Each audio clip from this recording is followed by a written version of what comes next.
Hey there, it's Leslie at Leslie's Cookies and Treats, and today I'm going to share my process of how I go about painting on cookies. And it's going to be pretty sped up, this video, because I am not a painter, and this is all just trial by error, and usually takes me a long time to get the look I'm looking for because I don't do this very much. So here we go. So I'm going to start out by mixing my gel food color with a little bit of food grade glycerin, and I'm using a detail paintbrush just to put an outline in all of the creases and all of the edges, so that I'm just basically identifying all of the different separated areas of the bear.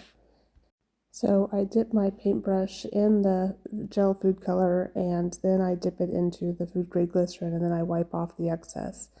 And once I've got my outline on, I take a flat brush that I can go back and pull at the outline and drag it in the areas that I want some shading, so it kind of blends it out in. And then I might have to go back in and make my outline darker after that's dried a little bit, if I want more definition there or more shadows. And I just kind of keep repeating the process until I get it where I like it.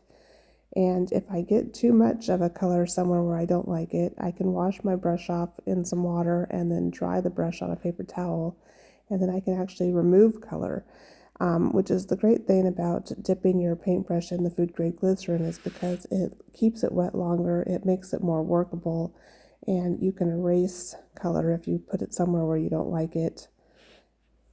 And so basically right now I'm just going in and continuing to add more shadow into the areas that you would expect to find a shadow. So underneath the hat, underneath the arms, and just making some shadow along the edges of the cookie.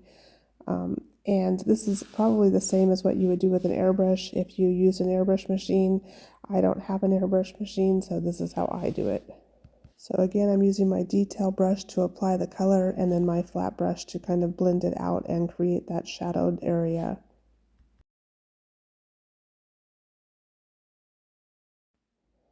And so I added these little lines to his feet, kind of like stitches, and I didn't like it. So again, I took my paintbrush, dipped it in water, dried off all of the water, and then erased it from the cookie, which is the great thing about working with the food grade glycerin, is you really can erase things and make it the way you want it. And for most of the outlines of the bear and the details, I used ivory food gel from Americolor mixed with the food grade glycerin. I've added a little bit of green for the shamrock definition, and then I've also have some black by Americolor. I'm using the black Amerimist, so you don't necessarily need to thin that down with the food grade glycerin.